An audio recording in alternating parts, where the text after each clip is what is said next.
बिस्मिल्लाहिर्रहमानिर्रहीम।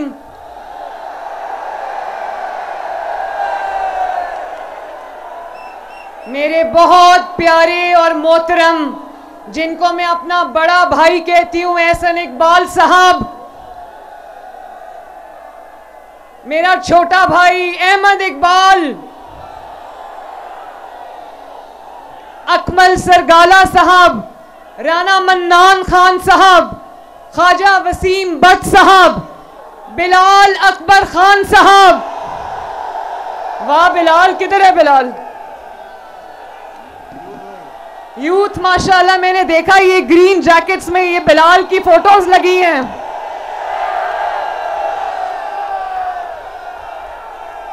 रमेश सिंह अरोड़ा साहब, वजीहा कमर साहिबा, अनवारुल हक चौधरी साहब और जफरवाल के मेरे भाइयों, बुजुर्गों, बहनों, बेटियों, नौजवानों, नारोवाल के मेरे शेरों, शकरगढ़ के शेरों, एहसन इकबाल के चाहने वालों, नवाज शरीफ से मोहब्बत करने वालों, आप सबको मरियम नवाज शरीफ की तरफ से अस्सलाम अलैकुम। यकीन जानो, मैं आज जब ये जलसा देख रही थी तो मुझे नवाज शरीफ साहब की वो बात याद आ रही थी जो वो कहा करते हैं कि मैं आगे देखूं, दाएं देखूं, बाएं देखूं, कहां कहां देखूं, इतना बड़ा जलसा है ये। और कहते थे ना कि चौका लगाया तो बॉल स्टेडियम से बाहर, छिक्का मारा तो बॉल स्टेडियम से बाहर। पहली मर्तबा देखा है कि इतना बड़ा जलसा है कि स्टेडियम से बाहर चला गया। मैंने नारोवाल के बारे में इतनी बातें सुनी थी, मगर मेरा बदकिस्मती से कभी नारोवाल आना नहीं हुआ। इस बार जब एहसन इकबाल साहब ने मुझे कहा कि आपने नारोवाल आना है, तो यकीन जाने मेरी खुशी की कोई हद ही नहीं थी। मैं इतना दिन गिन गिन के अपनी उंगलियों पे नारोवाल और शकरगढ़ आने का इंतजार कर रही थी, और आज मुझे समझ आई कि नारोवाल और शकरगढ़ और जफरवाल मुझे क्यों बुलाया जा रहा है। मैं एहसन इकबाल साहब के बारे में ये कहना चाहती हूं, एहसन इकबाल साहब, आपकी बहन मरियम नवाज आज आपकी वफाओं को सलाम पेश करने आई है। सुना है आपने नारोवाल की दिन रात खिदमत की है और आपको उसी खिदमत की सजा मिली है। कौन सी सजा है जो आपने नहीं काटी? बाजू पे गोली भी आपने खाई है। और मुझे उस दिन बहुत तकलीफ हुई, नारोवाल वालों, मुझे उस दिन बहुत तकलीफ हुई कि एक आशिक़े रसूल सल्लल्लाहु अलैहि वसल्लम, माँ का आशिक़े रसूल सल्लल्लाहु अलैहि वसल्लम बेटा, उसके ऊपर तोहमत और बोहतान लगाकर उसको, वो अजान हो रही है, जरा अजान हो जाए। तो मैं आज ये आपको कहना चाहती हूं कि देखो, एहसन इकबाल साहब को तकलीफ पहुंचाने वाले आज कहां खड़े हैं, कहां अल्लाह ने पहुंचा दिया उनको। और एहसन इकबाल साहब आज यहां आपके सामने अल्लाह के फजल से पूरी आबो ताब के साथ चमक रहे हैं। इसी तरह नवाज शरीफ साहब के खिलाफ क्या क्या साजिश नहीं हुई, क्या क्या जुल्म नहीं हुआ, क्या क्या इंतकाम नहीं लिया गया, क्या क्या जबर नहीं हुआ। लेकिन नारोवाल वालों, नवाज शरीफ के मुखालिफिन थे, नवाज शरीफ है अल्लाह के फजल से। नवाज शरीफ के खिलाफ साजिश करने वाले घरों को चले गए, और आज मैदान में सिर्फ और सिर्फ एक लीडर शेरों की तरह खड़ा है। उसका नाम क्या है? मोहम्मद नवाज शरीफ।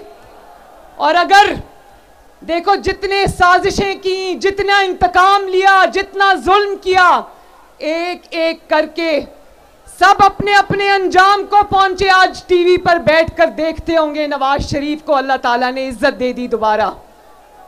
तो ये जो हम देख रहे हैं ये मकाफात अमल के सिवा कुछ नहीं। इन्होंने झूठे इल्जाम लगाए। कौन सा ऐसा झूठा इल्जाम है जो इन्होंने नवाज शरीफ पर नहीं लगाया, मुस्लिम लीग नून के लीडरान पर नहीं लगाया, आपकी बेटी और बहन पर नहीं लगाया। अल्लाह के फजल से आज सब सुरखरू हुए। और ये जो झूठे इल्जाम लोगों पर लगाते थे, आज एक एक इल्जाम जो इन पर लगा और इन्होंने कभी लोगों पर लगाया, इन पर सच साबित हुआ।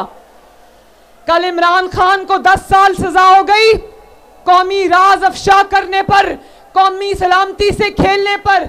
आज उसकी बीवी को सजा हो गई।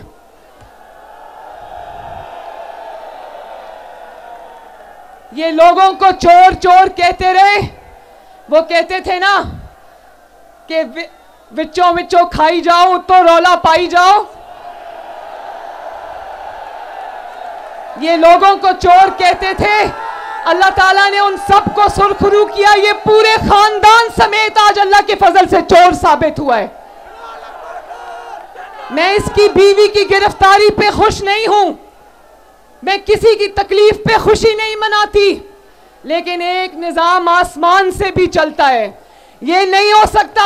मेरे पे क्या इल्जाम था? मेरे पे कोई चोरी का इल्जाम नहीं था। मैं भी किसी की बेटी थी, किसी की बहन थी, किसी की मां थी। मेरे पे चोरी का इल्जाम नहीं था। मुझे सजा सिर्फ इस बात की मिली कि बाप का साथ क्यों दिया, बाप के साथ खड़ी क्यों हुई। लेकिन बुशरा बीबी पे ये इल्जाम नहीं था। बुशरा बीबी के ऊपर तोशा खाना से हीरे जवाहरात लेकर, हीरों के सेट लेकर, घड़ियां लेकर बेचने का, चोरी करके बेचने का इल्जाम था, जो साबित भी हुआ। आज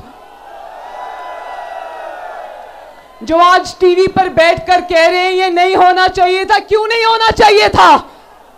अगर कोई वजीर आजम चोरी करता है और अगर कोई वजीर आजम की बीवी चोरी करती है, तो क्या इसलिए उसको छोड़ दिया जाए और कानून हरकत में ना आए कि वो वजीर आजम है या वजीर आजम की बीवी है?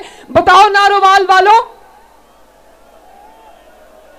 मैं पूछना चाहती हूं आपसे आज ये बात, और अल्लाह करे कि जो हमें बर्दाश्त करना पड़ा वो कभी इनको ना सहना पड़े। मैं अपने बाप के साथ अपनी मां को लंदन में छोड़ के आई और अपने बाप के साथ मैंने गिरफ्तारी दी। अडियाला में मैं अपने वालिद के साथ रही। वालिद पास ही होते थे लेकिन मुझे मिलने की इजाजत नहीं थी। वहीं पर मुझे अपने वालिदा के गुजर जाने की खबर भी मिली। मैं कहती हूँ अल्लाह करे ये कभी किसी दुश्मन के साथ भी ना हो। उसके बाद जब मुझे दोबारा गिरफ्तार किया तो मैं अपने वालिद को जेल में मिलने गई थी। नारोवाल वालों, मैं अपने वालिद को जब जेल में मिलने गई, इन्होंने मेरे वालिद को दफ्तर में जेल के आकर मेरे वालिद के सामने मुझे गिरफ्तार किया। नवाज शरीफ ने कहा, एक जुमला कहा उस दिन नैब से, एक जुमला मेरी बहनों। नवाज शरीफ ने जब नैब मुझे उनके सामने गिरफ्तार करने आई तो नवाज शरीफ साहब ने कहा मेरे सामने गिरफ्तार करने की क्या ज़रूरत थी? बाप के सामने बेटी को गिरफ्तार करने की क्या ज़रूरत थी? बाहर आ रही थी ना तो कर लेना था गिरफ्तार। तो मैं ये याद रखना नैब वालों, नवाज शरीफ ने कहा कि वक्त कभी एक जैसा नहीं रहता। और आज देख लो, नवाज शरीफ ने अपना मुकदमा साकिब निसार पे नहीं छोड़ा। नवाज शरीफ ने अपना मुकदमा उमर अता बंदयाल पे नहीं छोड़ा। नवाज शरीफ ने उंगली उठा के कहा था कि मैं अपना मुकदमा अल्लाह ताला के पास लेकर जाऊंगा, और उसने अल्लाह ताला पे छोड़ा, आप पर छोड़ा। और आज देखो अल्लाह ताला ने नवाज शरीफ को किस तरह अल्लाह के फजल से सुरखरू किया। और आज सुबह मैं टीवी देख रही थी तो कुछ मीडिया वाले ये कह रहे थे कि ये बड़ी जल्दी जल्दी में मुकदमा चला है जी, ये मुकदमा में जल्दबाजी में फैसला किया गया है।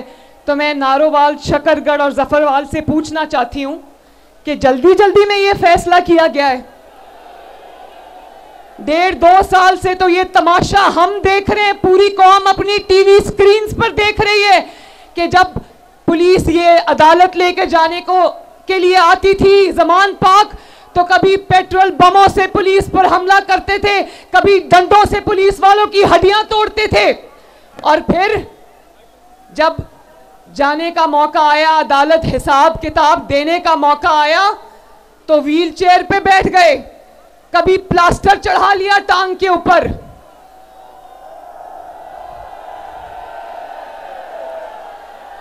छह महीने में बिल्डिंगों के लेंटर उतर जाते, इनकी टांग से प्लास्टर नहीं उतरता।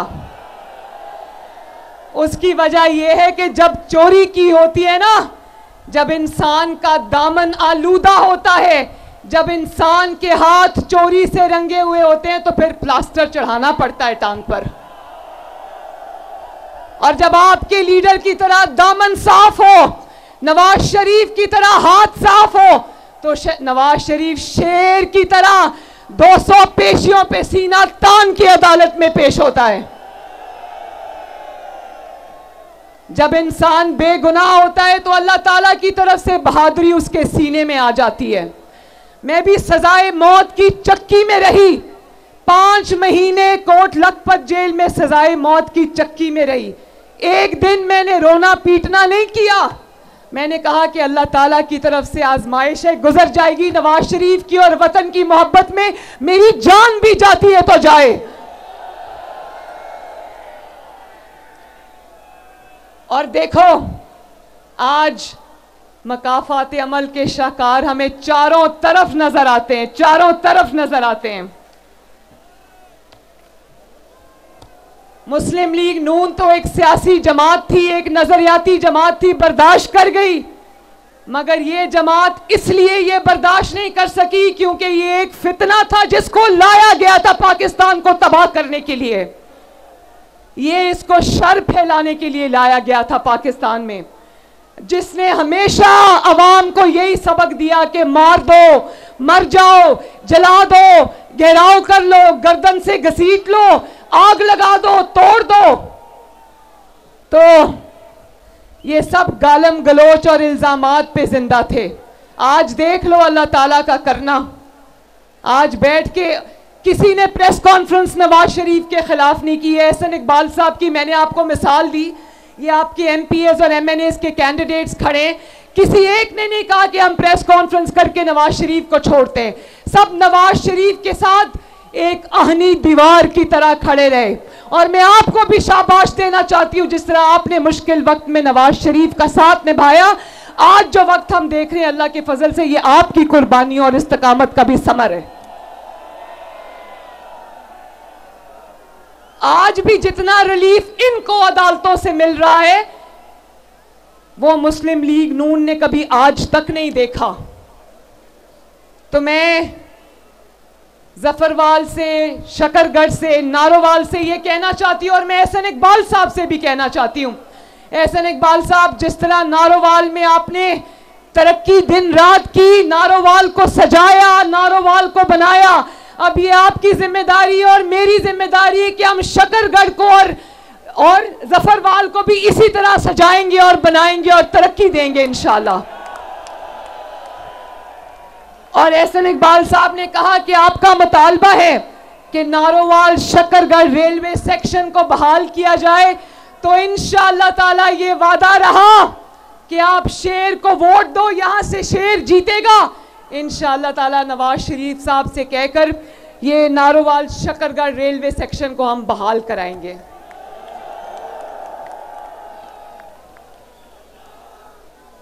और यहां नौजवान कितने, जरा हाथ खड़े करो।